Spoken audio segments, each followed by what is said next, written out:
What is going on, guys? Joey Franzo here at Flex Training Systems, and today I'm not on stream. I just got done with the podcast, doing multiple podcasts this week, and I didn't have time to just gather myself for a stream. So we're gonna go through this real quick, Coach's Corner from my man Jonathan Cayco.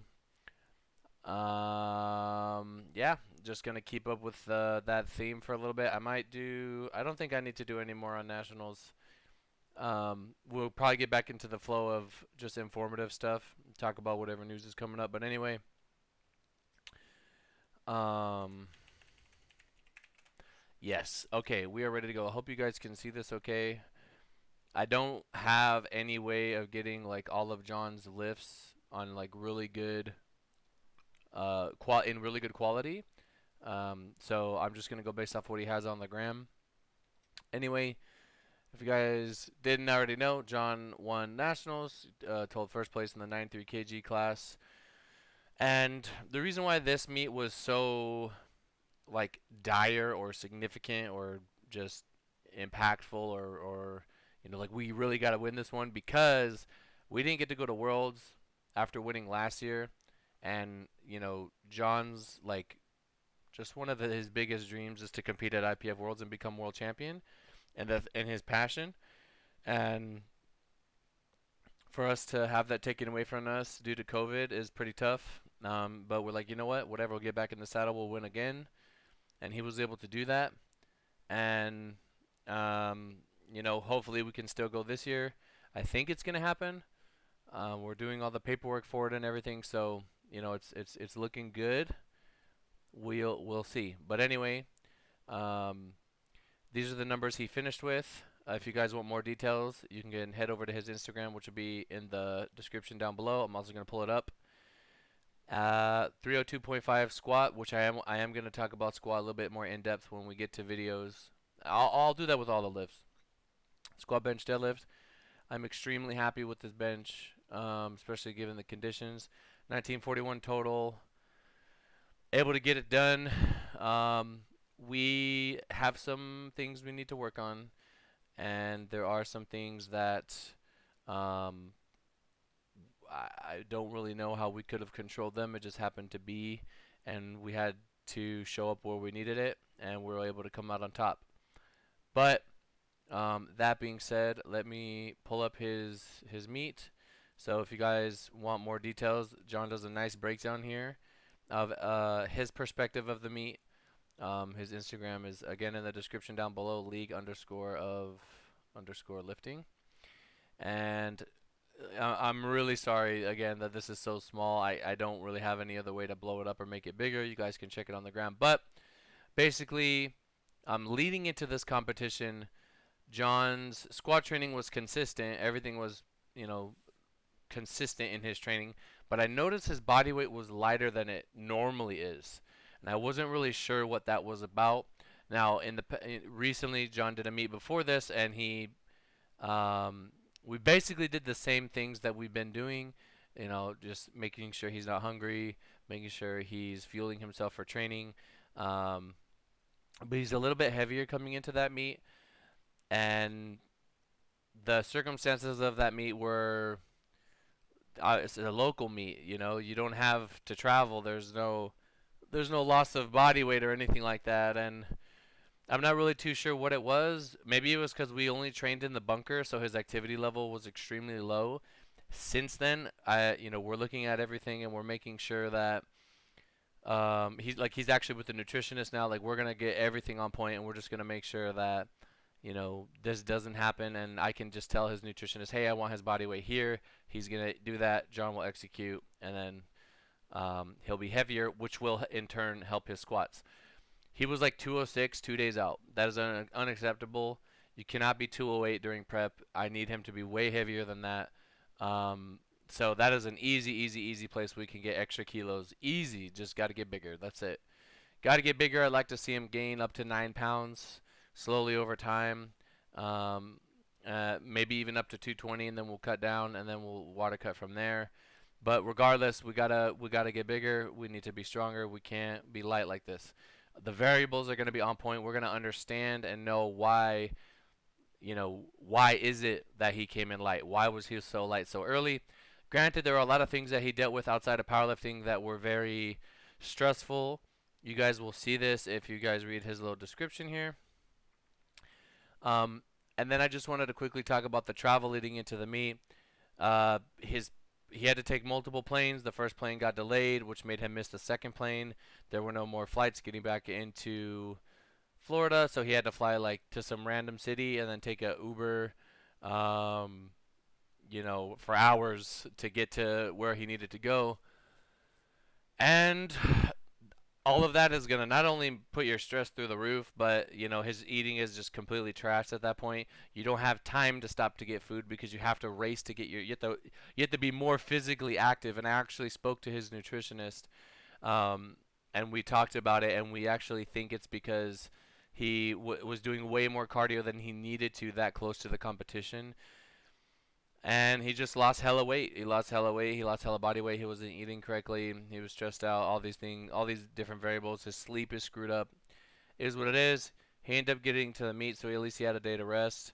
But at that point, he's basically already at weight, and there's not really too much we can do.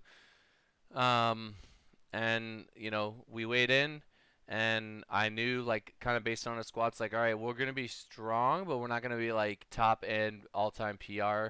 I was thinking like 310 as the top end, 305, but we were able to do just under that, so I'll take it. I believe, yeah, 666, so good enough. Definitely feel like squat is the lift he has the most room to improve upon, and there were two different approaches that I took, that I've done with his squats as of late. And one of them is to just do squats with no accessories, which technically, as of right now, gave a better result. No accessories at all. Squatting, benching, or squatting, deadlifting. That's it. Um, Second set is to have a shit ton of leg work in there. But the reason why I can't really I need to do another test because the conditions leading up to the meet with extra accessories in there were really jacked up by him being lighter, the stuff that was going on outside the gym, and he wasn't actually able to fuel himself in a way where he could take advantage of the extra work. And he even told me he's feeling beat a little bit more than normal. So, like I said, we're gonna control those variables, and I need to run. I think I want to run this one more time, and kind of see how it goes. And then if the result is like all right, I think I'll take out all the accessories and just have him do our normal thing with squat and deads and go from there. So I'm happy he got all three squats, especially in the past with depth being an issue. And now it is not. It has not been for many years now. It has not been. But I know that squats have the most. They have so much potential, in regards to all of his lifts, and we're gonna make sure that, like I said, we could do nothing and just gain weight, and that's gonna do a lot. But there's other things, like I said, that were out of our control, that I feel like played a role. So it's good. It's good to know that there's pounds to be gained, both as a person and like in lifts. So coming into bench, despite all of that, he was still able to come in and hit a 524 bench. I am extremely happy with that. His second attempt bench was actually a record. The reason why this was so impressive to me is, one, it's 524 pounds. I feel like he could have gone a little bit higher. I could have probably done, I want to say maybe 2 or 3 more kilos, 2.5 probably. Um, if you just look at the slowest point and then think how many pounds you could add on top of that and then convert it to kilos, that'll kind of give you the answer. Very happy with this. The pausing was strict. It was an ER rack, which is arguably the least supportive bench. Pauses were nice and long. John takes so much care of his bench execution and training. He pauses for a long time. He controls for a long time. He'll sink on his chest for a long time. He'll hold it at the top for a long time. He does everything he's supposed to do to keep his butt down, keep his feet flat, control the weight, and it is in his preparation. I just right now I'm visualizing all the videos he sends me of him just like blasting bench, and he practices on the Ghost bench, he practices on the Texas bench. It doesn't matter. It doesn't matter what it is. You just practice on everything, and you're going to be ready for where it counts. He was able to do that, and with bench we're able to gain a bunch of ground, um, because John has super long arms, right? Like if you look at him, he has like crazy long arms, but he's got a lot of muscle on his upper body too. Like probably one of the most jacked people I've seen for upper body, and he's able to just overpower that leverage with his muscularity. So super proud of him here. Um, like that is called game day execution. That is getting it done where it counts.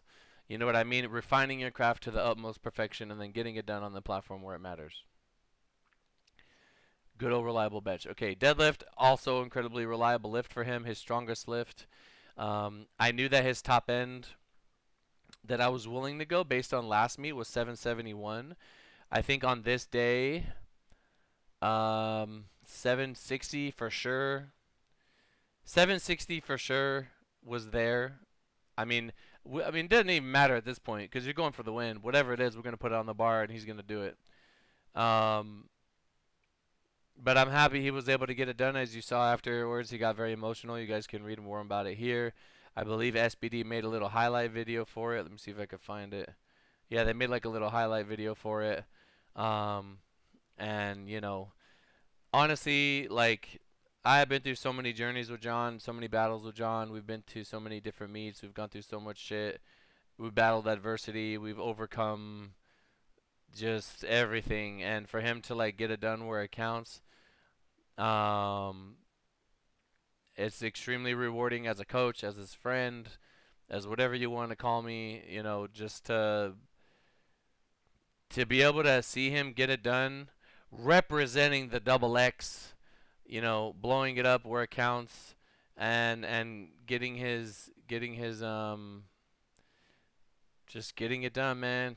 This is not just a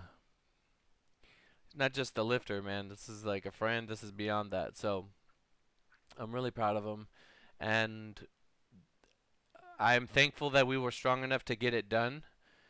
But I know that we have a lot we can improve upon, and I'm excited to implement those changes and continue to build on this performance. And we want to make to a 2,000 total at 93 regular. We want to make 2,000, 2,050, all that. Like we just want to continue to push it, and I know he has the ability to do it, and I'm just that's what it's all about, guys. That's what it's all about. So he won again. Um, he's building a legacy. We're building this legacy. You cannot take that from him. No matter what happens, you cannot take that from him. You know what I mean? Once you're a champion forever. It doesn't matter what happens after that. You're never gonna not be a champion. And coming up, I truly hope that we have the ability to go to Sweden, compete against the best in the world, and then just put together, a legendary performance on the world stage, and that'll be an experience that he remembers forever. And that's what it's all about at the end of the day. So, not too much as far as his deadlift goes. Not too much to say. It's incredibly reliable. His form is incredibly consistent. We haven't really messed with his technique for a really, really, really long time because it's really good, and that's what I think you should do. John, like we do a lot of accessories. He takes care of his body, and we don't get hurt. There's no slowing down. It's just we do what we need to do to stay in a position to be strong, and that's what keeps us moving forward. So, um, yeah, when you build this super refined technique over time, you can rely on your lifts when your body starts to break down, when you're in pain, when you're cramping, things like that. So, again, if you guys come down to his meet video, the details will be in there, and you guys will like kind of see kind of like what he was going through. I believe he did a podcast with King of the Lifts with more details on there. Um, but yeah. Anyways, quick little coach's corner recap for John. Very excited for him. We need to just continue to improve and build things up, and yeah, that's pretty much that. So thank you guys so much for the quick one today. Um, Didn't have time to stream. I just been doing a lot of like external media things that have nothing to do with my like normal routine, and it's just been draining me. But it's hopefully gonna slow down soon, and then we gotta start traveling again. Anyway, in the comments down below, let me know what topics you would like to see me do videos on. And yeah, that's pretty much that. Thank you guys for being here. I'll see you guys in the next one. Peace.